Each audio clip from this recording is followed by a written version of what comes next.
The Howard Stern channels present the show that dares to enter the chaotic brain of the mad genius known as Sour Shoes. Can you see the real me, Mother? This is Embedded. I'm embedded with John Lieberman. Ooh. Welcome to Embedded with Sour Shoes, the series where we chronicle the remarkable life of the 41-year-old prankster, genius impressionist, and frequent caller to the Howard Stern Show, Sour Shoes.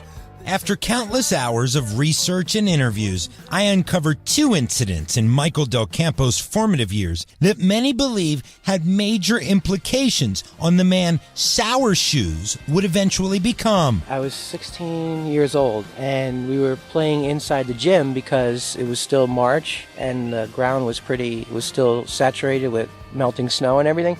So I lost it in the yellow lights of inside the gym. And this glove I had a kind of a hole in it.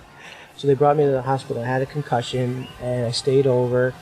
Did that concussion change your life in any way? Well, I remember the pain I was in as we were getting driven to the hospital.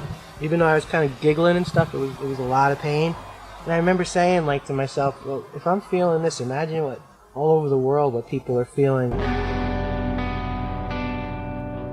Certainly, being hit in the head could cause serious injury, but could it cause a brain to develop Sour's particular brand of eccentricity? At the least, it was worth further investigation. Next, we went to Sour's mother to find out if she thinks the baseball changed the way Sour's brain worked. How can we ever talk about family when family is all that we got? You and I are thinking out of love and you got... He told the story about being hit with a baseball when he was 16 or 17. Did that impact him physically, mentally, anything like that? Well, maybe not being a doctor. I mean, I'm sure that it did because it hit his tripod up here, front lobal area, but not so much that he was incapacitated or anything like that. Then we went to his close childhood friend Paul, who says Sour hasn't changed since the day they met in high school. What was he like in high school? Oh, just the way he is now. It was fun. A lot of fun. You never knew what Mike was going to do. You'll be driving, you're driving around somewhere, you just, out of the blue, you see Mike in his Volare. Driving down to Cali doing 30 miles an hour with a clown mask on. How are you? Longtime family friend Uncle Eugene agrees, telling us that Sour has, always been sour. What was he like as a kid? Basically the same as you see now. Always very helpful. He helps everybody. So he's a very good kid. Church going. Yep. There we go. Glory to God in the highest. Just saw him in church. He always goes to church with his mother and father every Sunday. Has he changed at all in the past 35 years? Oh yeah, he got bigger. Bigger and stronger. Bigger and stronger. He's as strong as a bull, that kid. So, if the baseball injury didn't make Sour who he is today, there's another constant assumption about why Sour is the way he is. But it's a rumor his mom is quick to dispel. And that's another thing that I think the listeners don't know. There's a lot of speculation that the only way Michael could be this talented is if he's diagnosed with autism or things like that. And so let's just clear that up. I mean, has he ever been diagnosed with anything? No. Nothing. No, but we all have a little crazy side to us. I mean, you should see me when I'm just acting out, dancing, and being silly. Won't you flush it now? 'Cause it's pee and poo.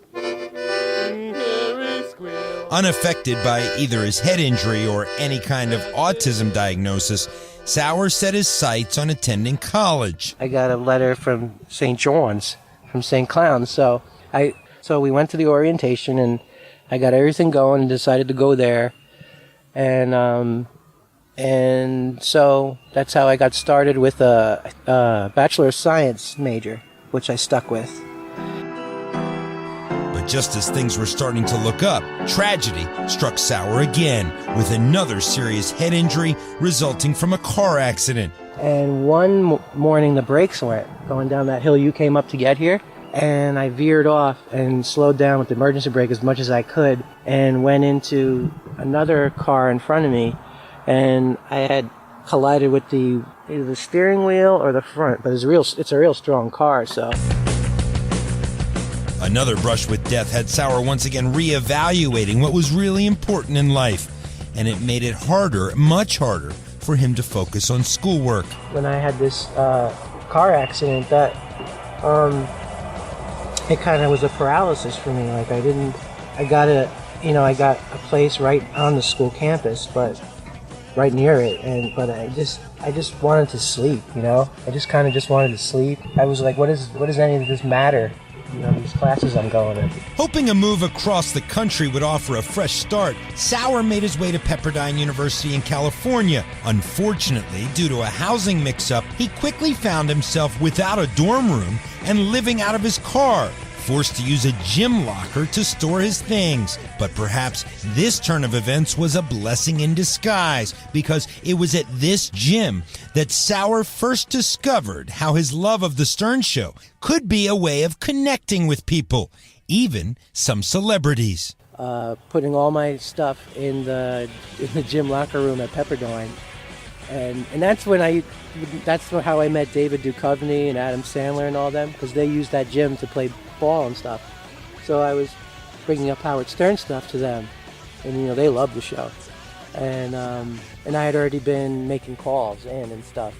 So it was actually kind of funny. So I had like this toy cell phone, the Elmo phone.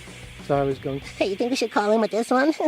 I'll put you on the air. Adam, he would love to talk to you. David, you've been on the... Oh, hold on, let's see. Hello? A few celebrity interactions weren't enough to keep Sauer out west. He